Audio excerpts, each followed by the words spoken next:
Are zombies biologically possible? We'd be lying if we hadn't given this question serious thought before, and we're not alone. After watching a zombie movie or TV show, most people are plagued with thoughts on whether zombies could exist. If you're one of these people, then look no further, as we've done a deep dive for you to set the record straight.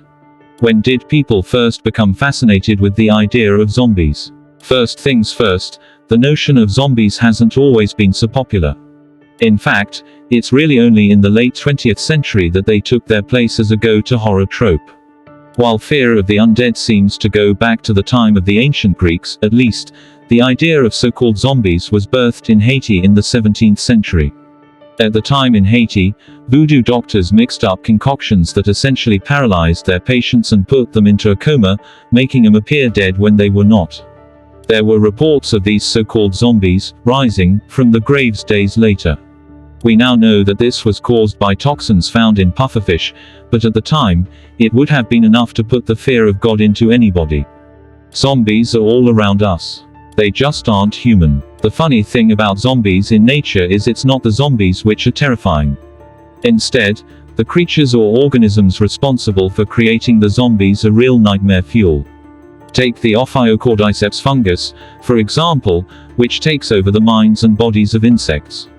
Within a few days of infecting its victim, the fungus has gained complete control and forces this lifeless shell to climb up to a safe, high place where the fungus can then fruit. It then cracks through the insect's head and releases its spores to start the process all over again. That's not the only case of zombies in nature, though. Some worms infect and control a host, and then there's the extremely disturbing jewel wasp. The jewel wasp injects neurotoxins into live cockroaches, paralyzing them for up to a week. The wasp then shuts one of its eggs away with the zombified cockroach in a dark place. Upon hatching, the young wasp has a full meal waiting for it. If so-called zombies exist in nature, then can humans become zombies? Sort of, but it depends on what you define as a zombie. There are the cases of the Haitians who were poisoned with pufferfish toxins, for example, and acted much like zombies and rose from the dead, so to speak. There are also cases where people have suffered from rare conditions that make them act similarly to how we think zombies should. For example, Cotard's syndrome makes people think they are dead or decomposing, with some patients demanding to be buried as they think they smell like rotting flesh. In other cases, patients attempted to take their life to prevent others from becoming like them. So does this mean that zombies are biologically possible?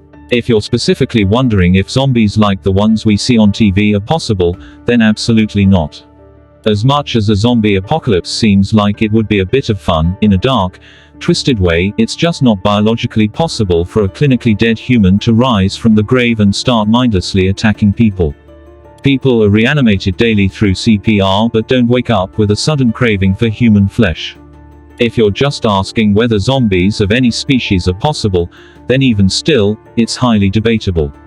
The insects infected by fungus aren't even technically dead, they're just being controlled to carry the fungus to a suitable location for it to spread its spores. Even the zombification of cockroaches is only temporary, with the roaches returning to normal after a week, if a baby wasp hasn't already sucked out their insides, that is. So, where does this leave us? We would argue that it depends on how broadly you define zombies and how much you want them to exist. If you want to live in a world where zombies are possible, you could certainly argue that they do, in some way or another. If you're of a more rational mind, however, you've probably come to the same conclusion: zombies, as we conventionally define them, simply do not exist. Will zombies ever exist, though? That's a topic for another day. That's all for today. Hope you enjoyed the video. Thanks for watching.